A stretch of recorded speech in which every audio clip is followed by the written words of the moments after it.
My neighbor is one of those annoying wannabe YouTube personalities. Over the years, I've seen him cough out cinnamon, lay flat on the hood of his car as it slowly crept down his driveway, and douse himself in lukewarm water, all the while screaming epic wins, epic fail, or epic maintenance of the status quo, for all I know. It can get tiring to watch him go about his shenanigans in the pursuit of viral fame. So, when he knocked on my door the other day, told me he was going away for a few weeks, and asked that I get his mail, honestly, it was a relief. I can't explain the peace of mind I had, knowing I didn't have to brace myself for any of his stupidity for a while. I was always afraid his stunts would wind up bleeding over into my life. Things were pretty normal for the first couple of days.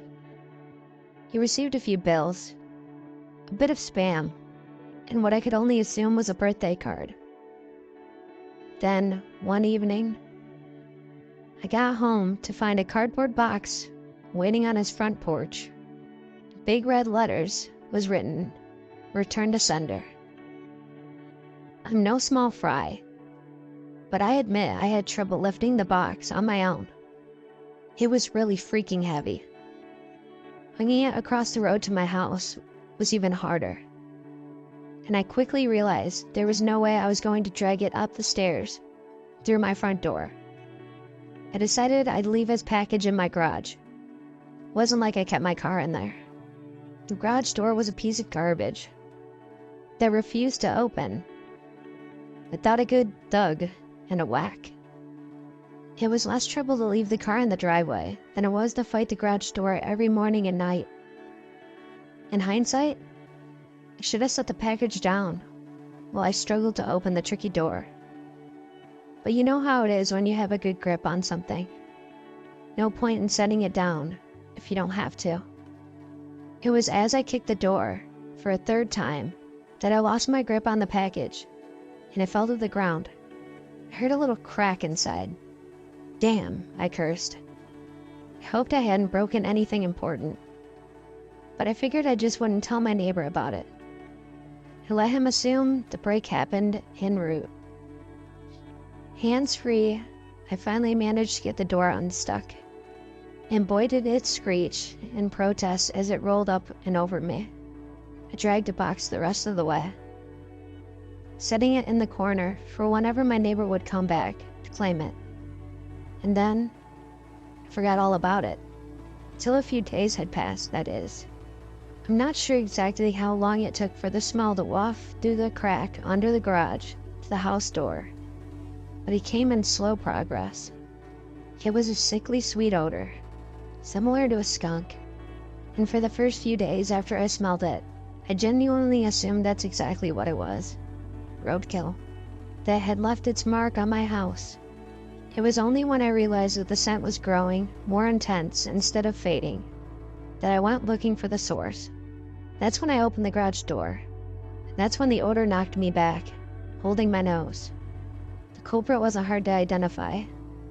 The only change in my garage was the box in the corner. I remember thinking it must have been one of those meat of the month subscription boxes. Meat must have gone rancid from being left out of the fridge for too long. How much meat could have been in there for the box to have been so large and heavy? An entire freaking cow. I covered my nose as I approached the box, a pair of scissors in my hands. I probably wouldn't have needed them to open it, as it had become soggy enough at the bottom to poke through with a finger. But I wasn't about to poke my finger into spoiled meat juices. That soggy bottom was the reason I had to open the box in the first place.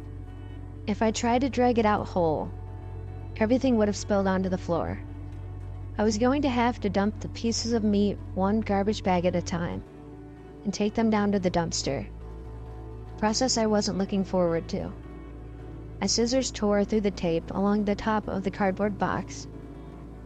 I thought that the smell couldn't get any worse, but as I flipped the flaps open, I discovered a whole new gamut of stink. It was like opening a burning oven, but instead of a heat wave, I was met with waves of urine, sweat, and putrefaction. It was so bad that I staggered back and had to force down the puke begging to guzzle out of me. I don't think I could handle that scent, mingling with the horrors coming out of the box. I'm not ashamed to admit I ran out of the door for a breath of fresh air, but in the short amount of time I'd spent in the garage, the smell had become so ingrained in the fabric of my clothes that it clung to me like a shadow. Nothing I tried could keep the smell out of my nostrils. Not air fresheners, not a face mask, not 3 showers and a change of clothes. Every second that box lay open in my garage was another second the smell was allowed to foothold into my house. I had to bite the bullet. I returned to the garage, the flaps of the box still open, as though inviting me to look. I was prepared. A clothespin pinning my nostrils shut, a garbage bag in one hand, the strongest cleaner I could find in the other, and long rubber gloves to keep my skin from having to touch what was inside. But as it turns out, I needed none of those things. I wouldn't have to touch or clean the contents of that box. I would only have to suffer the nightmares every night.